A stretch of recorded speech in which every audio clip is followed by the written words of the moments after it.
আজকে আমরা কিনে এসছি মধু কাটি দিয়ে কি অবস্থা। আজকে বাজার থেকে নিয়ে আসলাম, বেটা গ্যারান্টি সহকারে বলছে যে এটা 100% মধু হবে, রসমালাই হবে, রসমালাই মধু। হেনা হেনা ভিতরে কাটতেছি, দেখেন।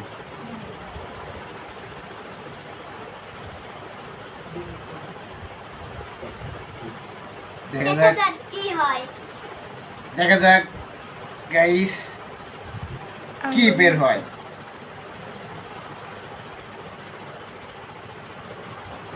মধু মধু এটা একটু ধরো না, এটা একটু হচ্ছে না।